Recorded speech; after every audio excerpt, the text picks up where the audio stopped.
So this is the good Snipchat in his very silver looking Kremlin. And now Snip, I know, has been playing a lot of clan battles recently. And what makes this game quite unusual is he's not playing with a Deadeye build. So this is a straight up tanky Kremlin, 5 repair parties, or 5 damage control parties and 4 repair parties. So this is a non-Deadeye build, which is very, very unusual, because nearly everyone and their relations is playing with a Deadeye build. And we just spotted another friendly face on the enemy team. Fox Ferox there on the enemy team. Shots out on that Azuma.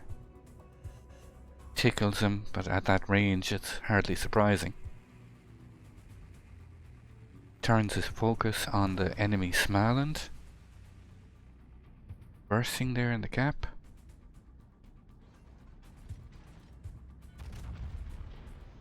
Anticipating that he's going to push forward.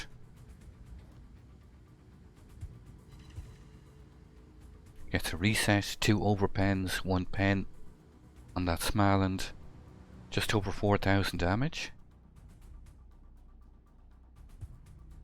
What I like to see with good battleship players is their aggression. And he's already pushed up to this island in the center of the map.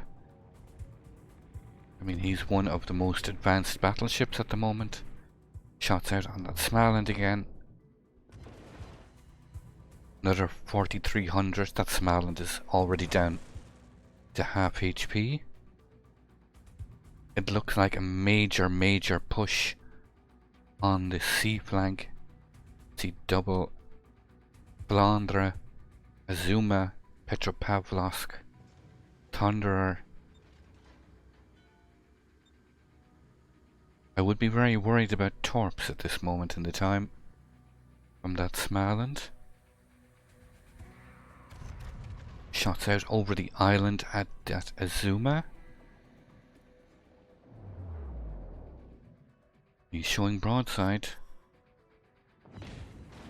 Oh, really nice. Double Citadel. Well over 30k damage there. And this is really nice. He's going to push into the center maybe. Use these islands as cover.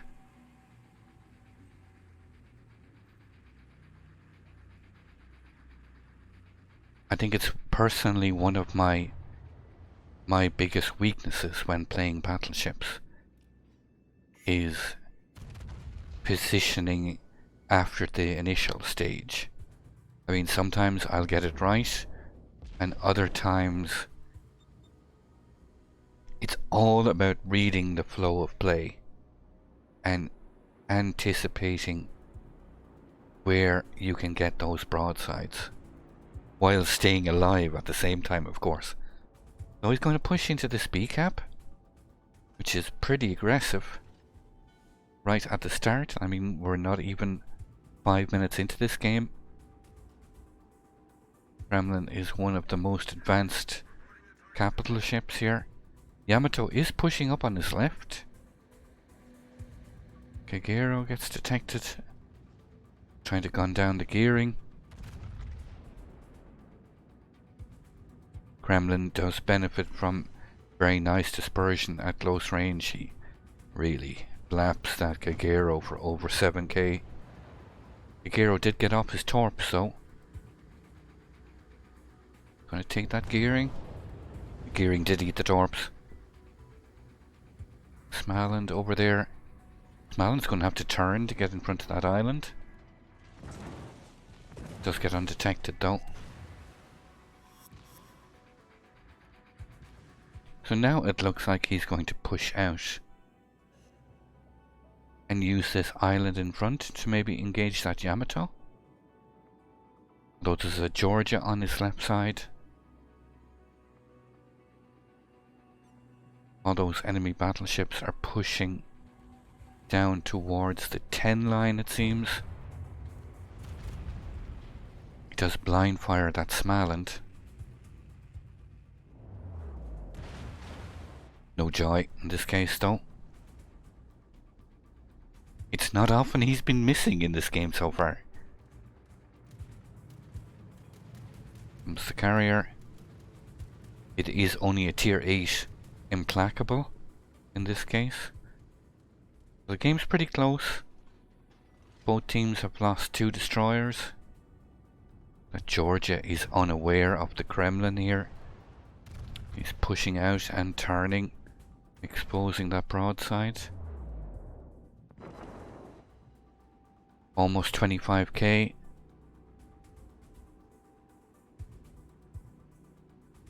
Georgia realizes the trouble he's in now. He's actually taking fire here. From the Smaland. Keeps his guns on the Georgia. Incoming secondaries. Doesn't seem to be taking any fire from the Yamato yet. Here comes the implacable again.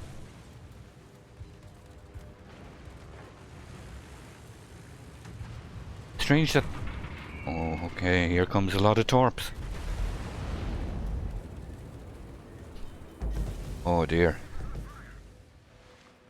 Takes about 35-40k damage from those Smaland torps. It's just as well it was a Smaland and nothing else, otherwise he was dead. Takes out that Georgia. So he's got that Smaland on his flank, and that's a bit of a problem. Well, Smaland is actually turned away back towards the sea point. I'm going to focus on that implacable. Implacable is coming in with dive bombers again.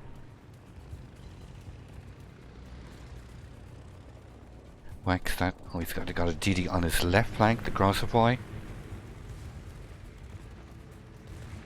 He's going to be going too fast. He's going to avoid these torps. For some strange reason, the Yamato has not been firing at him.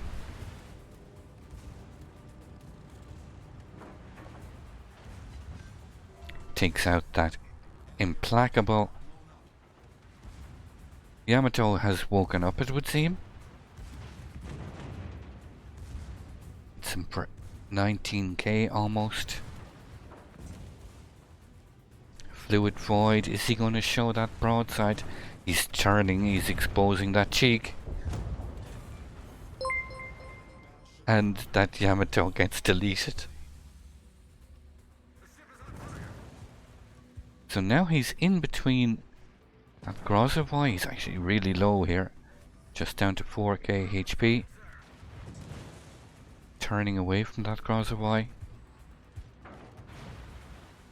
Actually very close to the edge of his detection range. He does manage to get that heal off. Ticking back up. 8k, 9k. I might survive here for the moment.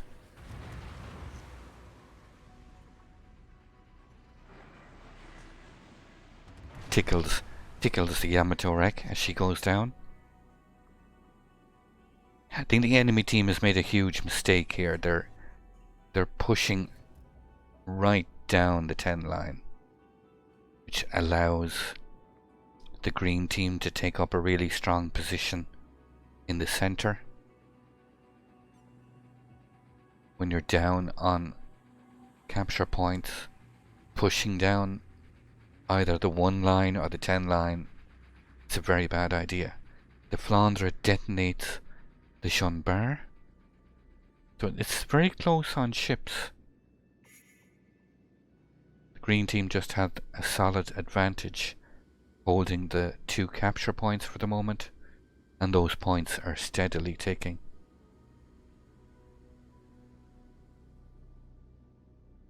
So a really nice push up through the middle.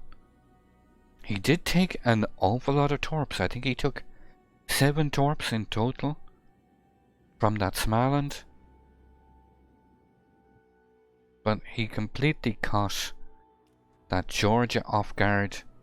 I'm really not quite sure whether that Yamato was semi-AFK. Seemed like he only came to life near the end. Flandre is going to pop out here, showing a decent amount of broadside. The Flandre is deceptively quick.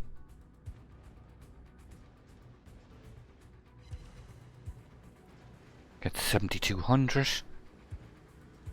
Gets the high caliber award.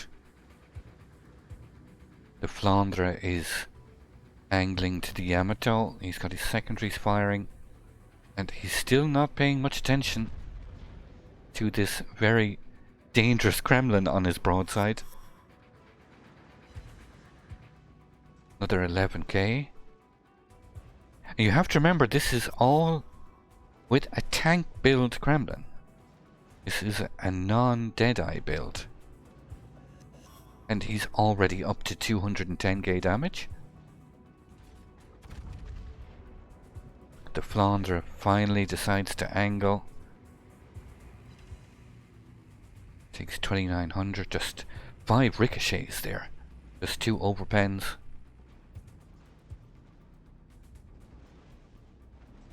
Going to avoid those torps. Snipchat looks like he's going to secure this. Like Snipchat only can. No, but it gets taken away from him. Yamato is just too quick on the draw. Smalin there on the corner. So there's a full HP, or virtually full HP Flandre. The Azuma that he double citadeled earlier in the game. Shots out on that Azuma. He gets chunked pretty hard. Only 2 torpedo protection hits. And the Yamato finishes off the Azuma as well. Yamato seems to have been taking lessons. In the kill secure department, that is. Shots out on the Flandre. Solid hit, almost 17k. The Flandre does have a turtle back, so it can be quite difficult to citadel at this range. The secondary build. Secondaries are already firing there at almost 10 kilometers. Thunder down there. It's actually Fox Ferox in this Thunder. 17k on that Flandre. Again, showing way too much broadside.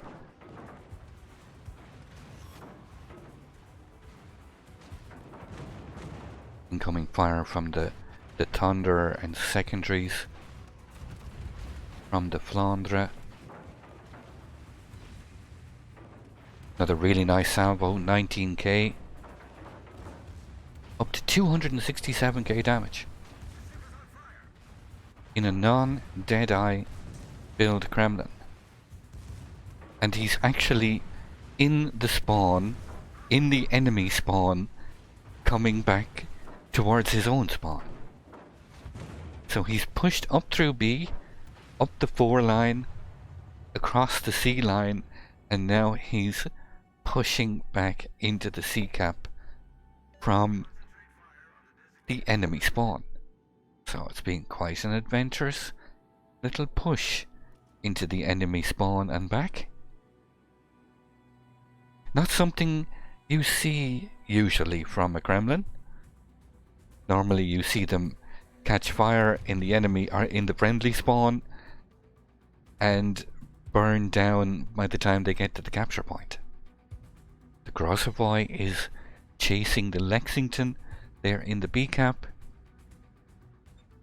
Just 1 pen, an overpen on that Thunderer.